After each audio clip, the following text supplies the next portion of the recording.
Welcome to the deep dive.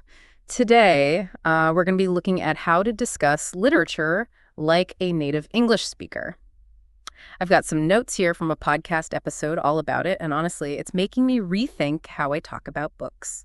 You know, it is interesting how much we just take for granted when we talk about books. We use all these terms like plot or character, but do we really understand what they mean? Yeah, it's like we're speaking the language, but we're kind of missing all the nuances. The podcast episode started with this question, why even bother discussing literature?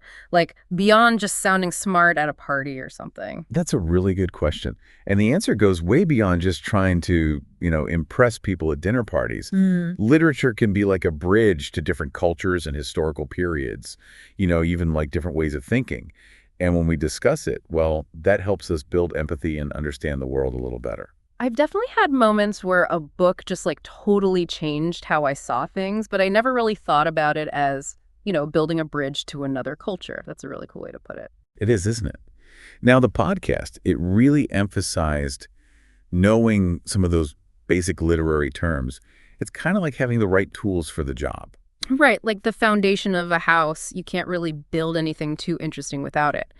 They mentioned plot, character, and theme. Yeah. I mean, I always thought I had a decent grasp of those, but the way they explained it in the podcast was, well, it was eye-opening. Could you give me an example, what really stood out to you? Well, they talked about the plot of 1984 and how it isn't just about some dystopian future. It's like a commentary on the dangers of totalitarianism and how it can just crush individual thought. It made the book feel so relevant, to the world we live in now. Exactly. And that's the power of understanding those foundational elements. It lets you really engage with the text on a much deeper level. Okay, so we've got the foundation, but the podcast didn't stop there.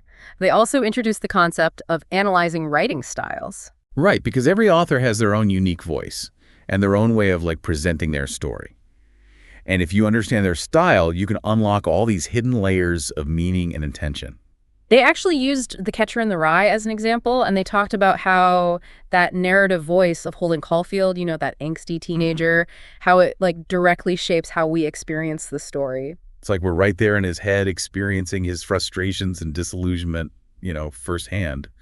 Another example they gave was Jonathan Swift's A Modest Proposal. Have you read that one? I haven't, but I know it's supposed to be satire, right? Exactly. Yeah. And Swift's tone, it's this biting irony that completely changes how we interpret that, outrageous proposal he's putting forth. It's actually a really brilliant way to highlight social injustice. That makes me want to add it to my reading list. Okay, so understanding writing styles, that adds another layer to our analysis. What next? Well, next, they dug into something I find super fascinating. Literary devices.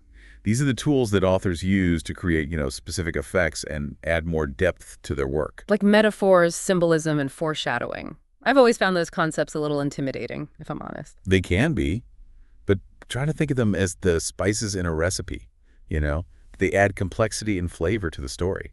Like the podcast gave this example of the green light in The Great Gatsby. Oh, right. It's not just a light. It's it represents Gatsby's yearning for Daisy and then on a deeper level, the unattainable American dream. Exactly. It's through these devices that authors can convey, much deeper meaning and resonate with readers on an emotional level. They also mentioned the conch shell in Lord of the Flies. How does that one work? So the conch, it represents order and civilization.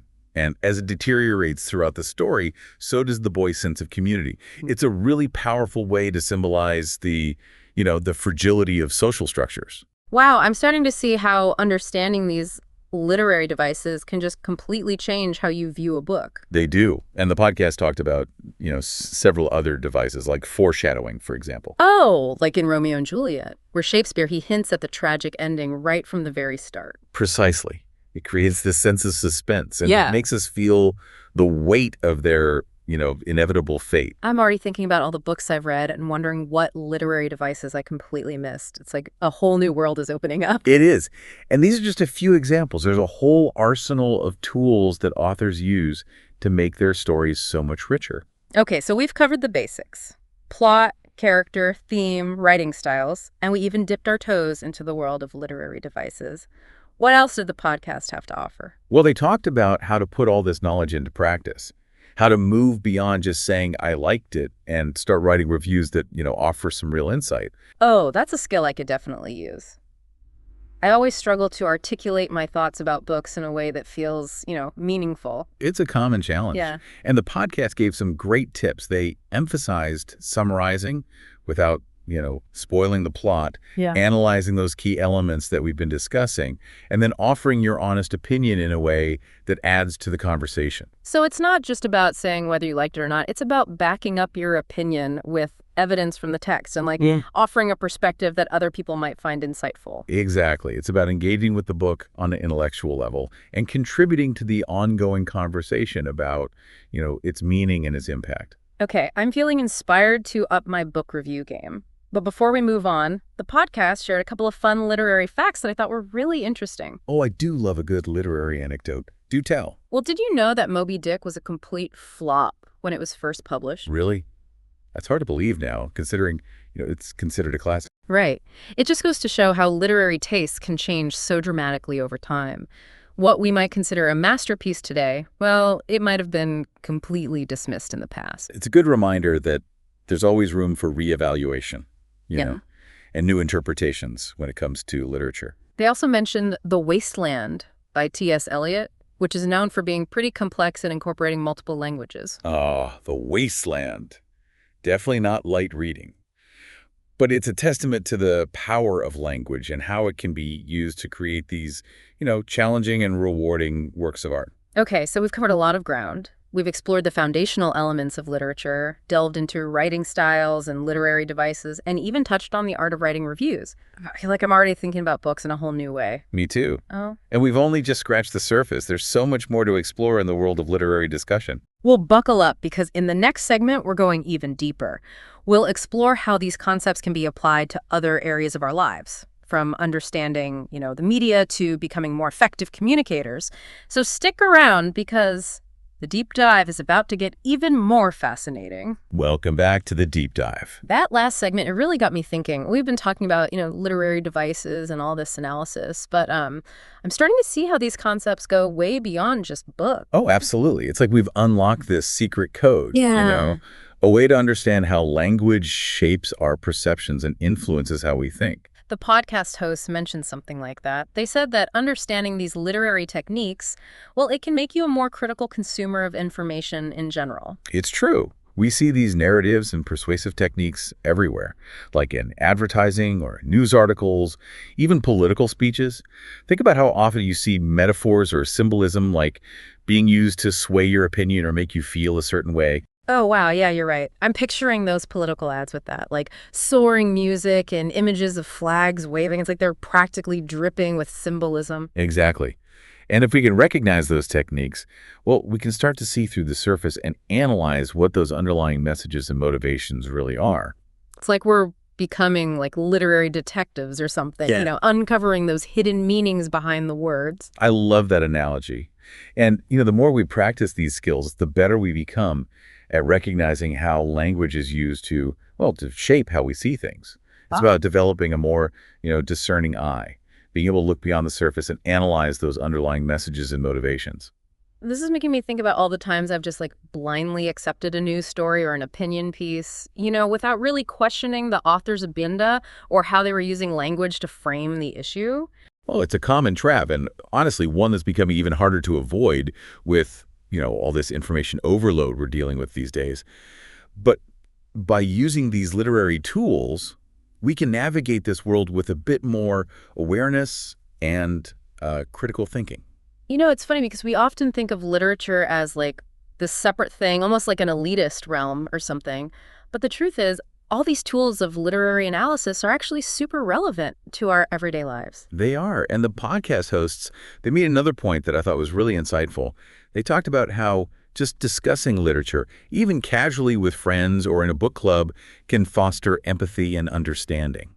I've always loved going to book club discussions, but I never thought about it as building empathy. How does that work? Well, when we put ourselves in a character's shoes, or even just try to consider a different perspective on something, well, we're expanding our own worldview. We're opening ourselves up to different experiences and emotions, things that might be beyond our own. It's like that saying, to understand all is to forgive all. Maybe reading can help us, get a little closer to that ideal. I think so. And that empathy is so essential for building a more, just and compassionate society. Oh, okay, I'm convinced. But what about civil discourse? I mean, let's be honest, sometimes online discussions about books, they can get pretty heated. That's true. But even those heated debates, they can be productive if we approach them with the right, mindset. Literature encourages us to consider, like, multiple interpretations and to appreciate that other viewpoints can be valid too. So instead of just shutting down someone who disagrees with us, we can use those differences as a chance to learn and grow. Exactly. And that willingness to, engage in respectful dialogue even when it's tough, well, that's fundamental to a healthy democracy. Wow, this has been such an eye-opening conversation. I started this thinking we were just going to learn some fancy literary terms, but it's really become this deeper exploration of how reading can shape us and how we interact with the world around us. It's been a pleasure diving deep with you, and I really hope this conversation inspires our listeners to, pick up a book, join a book club, or even just start paying more attention to the language they see and hear every day. Yeah, because who knew that discussing literature could actually be a superpower? It can make us more critical thinkers, more empathetic people, and more engaged citizens. And on that note, well, we'll be back for the final segment of the deep dive. We're going to explore this idea that discussing literature can actually make us, better citizens. So stick around to hear how analyzing those stories can make us more informed and engaged members of society. Welcome back to the final part of our deep dive. It's amazing how much ground we've covered, from those basic building blocks of plot and character, all the way to seeing how literature can actually help us be more critical thinkers. Yeah, and in this last part, I really want to explore that last idea. How does all this stuff about reading make us better citizens? I mean, it sounds like a stretch, but, the more I think about it, the more it makes sense. Oh, it's not a stretch at all. Think about the things that make a democracy work. Things like critical thinking, empathy, and just the ability to have a civil conversation. Well, those are all skills that you could develop by reading and discussing literature. Okay, I see the connection, but could you break that down for me? Sure, let's start with critical thinking. I mean, we live in a world that's just flooded with information, and a lot of it is, biased or even misleading. But understanding literary techniques like, say, rhetoric or how persuasive language works well, that can help us see through all the tricks and form our own opinions based on, solid information. It's like we're training our brains to spot the difference between a good argument and, a slick sales pitch. Exactly. And that skill is more important now than, it's ever been, especially with how crazy the political and media landscape is these days. So critical thinking, check. What about empathy? How does that tie into being a better citizen? Well, literature can open us up to all these different perspectives and experiences. You step into the shoes of people from, all different backgrounds and time periods, different cultures even. And that really helps you develop empathy and understanding and makes it easier to connect with people whose lives are, maybe totally different from your own. Yeah, it's like that saying, to understand all is to forgive all. Maybe reading can help us get a little closer to that, I think so. And that empathy is just so important for building a society that's more fair and compassionate. Okay, you've convinced me. Yeah. But what about civil discourse? I mean, let's be honest, sometimes discussions about books, especially online, they can get a little heated. It's true. But even those, more intense debates, they can actually be productive if we approach them with the right attitude. Literature encourages us to consider that there might be more than one way to interpret something, and to be open to the fact that other people's views, well, they might be valid too. So instead of shutting down someone who disagrees with us, we can use those differences as an opportunity to learn something new and maybe even grow a bit. Exactly. And that willingness to engage in respectful dialogue, even when it's tough, I mean, that's just so fundamental to a healthy democracy. Wow, this has been such a thought-provoking conversation. When we started out, I thought we were just going to be learning some fancy literary terms, but it's turned into this whole exploration of how reading can actually shape who we are and how we interact with, the world around us. It's been such a pleasure diving deep with you, and I really hope that this conversation has inspired you all out there, to pick up a book, maybe join a book club, or even just start paying more attention to, the language you encounter every day. Yeah, because who knew that discussing literature could actually be a superpower? It can help us be better thinkers, more empathetic, and more engaged citizens. And on that note, we'll say farewell from the deep dive. Happy reading, everyone, and keep those conversations going.